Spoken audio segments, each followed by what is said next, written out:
Paul Davis, welcome back to Frightfest. Thank you. It's nice to be back. It's almost like a homecoming. Yeah, so take us through the history of your films that you've had with us, right back to way back in the day. Wow, 10 years ago, it started with Beware the Moon, the American Werewolf in London documentary. Right here. Literally, right here. Yeah, all of my films were here. And then it was 2012. I came back with my first short film with Reece Shearsmith and Polly McIntosh, Him Indoors. And Reece is here right now. Reece is here watching a movie right now. And then a year later, it was the original short film, The Body, with Alfie Allen.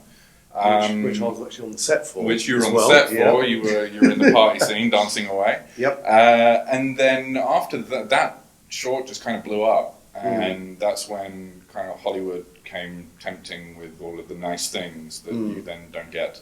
So I went off and kind of did that for a little while, and was trying to get things made as you do when the world is being offered to you. How was it working in Hollywood and doing the whole Blumhouse thing? Oh man, it's an experience. Well, everything I've said has been an experience so far. But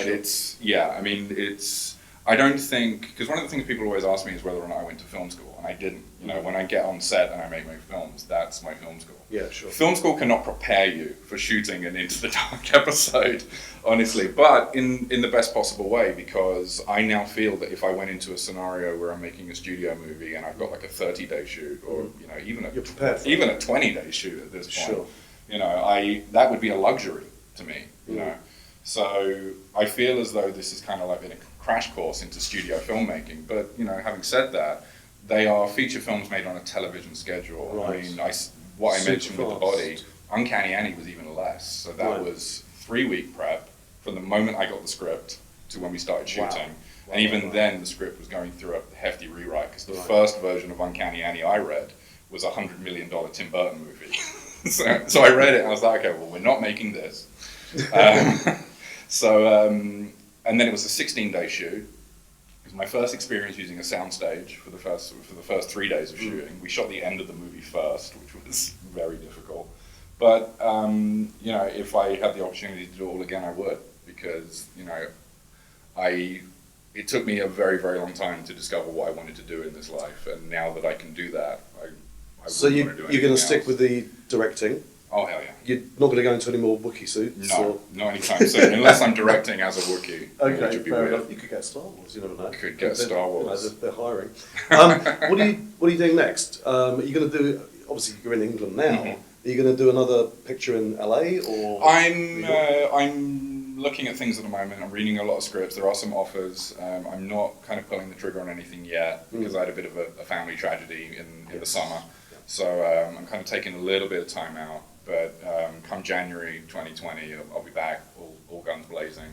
But I'll be back behind the camera very, very soon. So. Sure. And with Uncanny, did they give you much creative control? Were you allowed a bunch or not? Yeah, I mean, this is the thing. I mean, you are kind of a gun for hire, and because these movies are.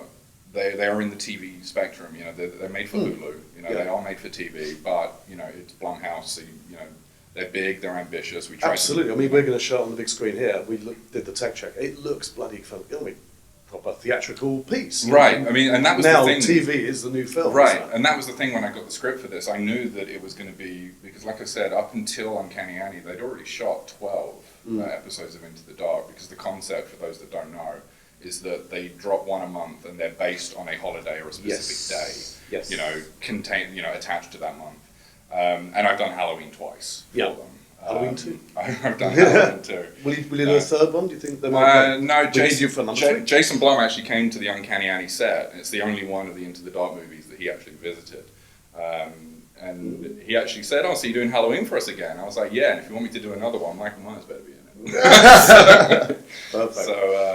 So yeah, it's flattering to get to come back and do Halloween twice, because you could imagine that that's the one that all the filmmakers would want. Oh, absolutely. Yeah. And being the Brit doing American Halloween, that's weird. It's very weird.